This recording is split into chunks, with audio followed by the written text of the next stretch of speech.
Фатхуль Ислам представляет. Аллах Джалла ва Аля требует от пророка, саллаллаху алейхи вассаляма, в Коране требует. Ведь во время пророка, саллаллаху алейхи вассаляма, когда он пришел с миссией, богатые люди начали ухмыляться, унижать, хотя даже родственники не принимали нашего пророка, саллаллаху алейхи вассаляма. Считали его маджнуном. Мы же рассказывали много раз. Абу Лахаб, это дядя пророка, саллаллаху алейхи вассалям, от радости, что у него родился племянник, освободил Суайба, рабыню. Однако, когда он сказал: «Ана Расулуллах, я посланник Аллаха, последуйте за мной», он говорил: «Смотрите, это мой племянник, не слушайте, это сумасшедший». Вот так говорил Абу Лахаб.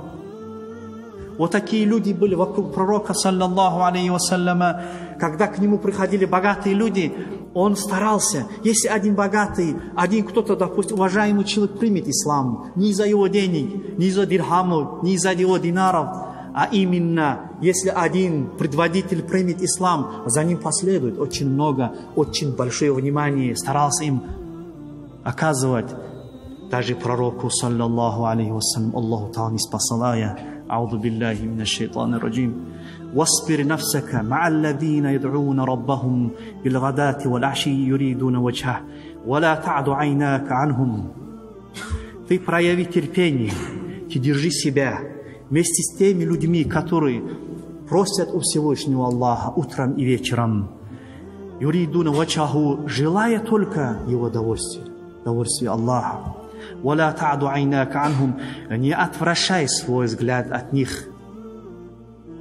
Во время пророка, когда пророк, саллаллаху алейхи вассалям, переехал из Макка в Мадину, ради ислама, ради религии, все оставили. Представьте, семью оставили, дом оставили, переехали в Мадинатуль Мунаввара. Были такие асхабы, ахлю суфа, бедные были, бедные.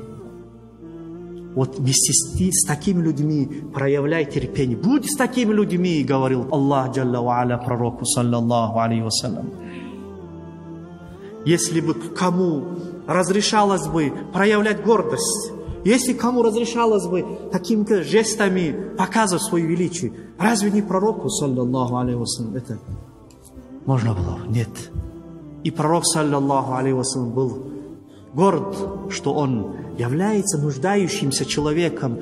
Горд был, что он среди таких простых людей. Я же рассказывал, когда он кушал, садился кушать, он на колени, как по сунне мы же говорим, вот так садился. Один айб взял на пророка, саллаллаху алейхи. Как ты сидишь? Он сказал: я раб, и сижу как раб. Вот такой был посланник. Мы же его последователи, мы же его умма. Так почему мы считаем себя лучше, чем пророк, что ли, саллаллаху алейхи? Как же мы имеем право за то, что человек носит какую-то одежду, не имея возможности его унижать, перед ним ухмыляться или показывать лучше, чем он?